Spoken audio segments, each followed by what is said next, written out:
ओम श्री गीता जी को नमन।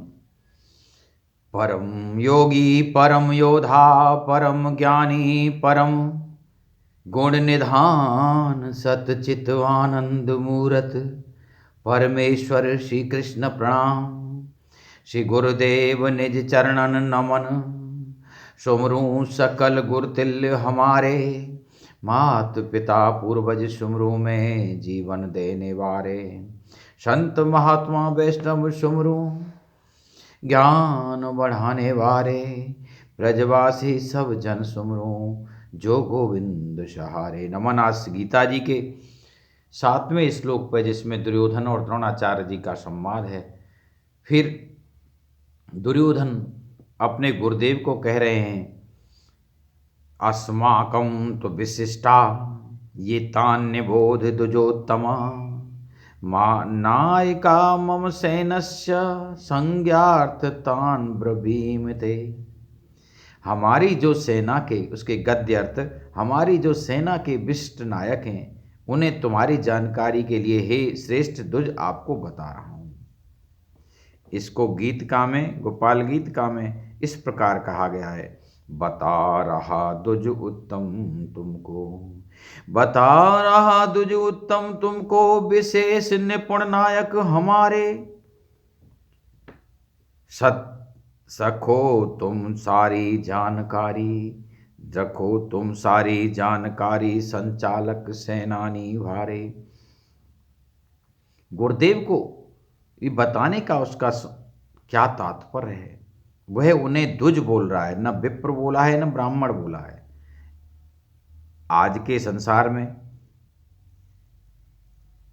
इसका, जैसे कोई खिलाड़ी है, पहले सामने वाली टीम के सबल पक्ष को देखता है, फिर अपनी टीम को भी सबल पक्ष को देख के अपना हौसला बनाता है। इसी प्रकार एक प्रतियोगी परीक्षा में जो बैठने वाला है उसको अपनी कठिनाइयों को देखने के बाद अपनी अच्छाइयों की तरफ भी देखना चाहिए, जिससे उसका मनोबल बना रहता है। ये इसका तात्पर्य। कोई गृहस्थी जो समस्याओं से जूझ रहे हैं, घिरा पड़ा है चारों तरफ, उसके अपने जनी उसकी टांग खींच रहे हैं, तब वो भी पहले सबल पक्ष को देखे, दूसरे को और अपने को भी। इसी प्रकार एक राजनीतिक दल को जो चुनाव के मैदान में जाने वाला है, दूसरी पार्टी के सबल पक्ष को देखना चाहिए और अपने को देखना चाहिए। यही इस तात्पर्य का मत है।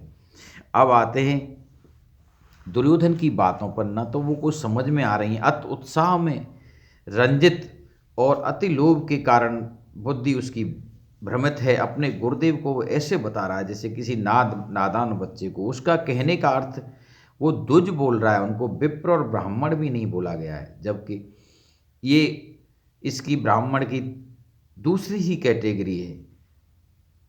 कहते हैं, जन्मनाम जायते शूद्रम संस्कारात दुजोच्यते वेद पठनात् भवेत विप्रम ब्रह्म जानात विब्राह्मण। ये क्या उसका तात्पर्य है। वो या अपने गुरुदेव को तंस दे रहा है कि वो धनुर्विद्या के विद्वान हैं, उन्होंने वेद नहीं पढ़े, वो ब्रह्म को नहीं जानते हैं, इस कारण उनको दोष बोल रहा है, या उनका अनादर करना चाह रहा है। ये उसके अभी तक द्रोणाचार्य उसको कुछ उत्तर देना भी नहीं चाह रहे, वो उनको शायद इस योग्य भी नहीं मानते हैं। महान धनुर्धर। वैसे उस महाभारत काल को देखा जाए तो आते हैं हम पाराशर ऋषि के। पाराशर ऋषि जो ब्राह्मण भी हैं और विद्वान ऋषि हैं, नाव पार करने के लिए एक महिला एक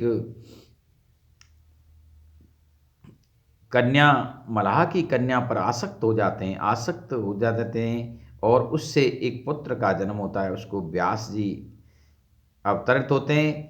सत्यवती का फिर शादी भारत के सम्राट राजवंश भरत वंश में हो जाती है और शांतनु महाराज की रानी बनकर वो ही मलाह की कन्या सत्यवती चली जाती है। वो राज कुल पर वो अधिकार कर लेती है। भीष्म के साथ सारे अन्याय करने में उसी की केंद्रीय भूमिका रहती है।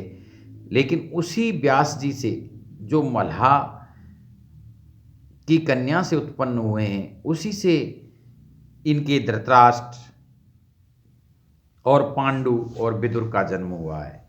उस प्रकार उस जमाने की ये जातीय व्यवस्था भी आज के युग में देखने के योग्य है कोई किसी का कोई अंतर नहीं है, श्रेष्ठता का ही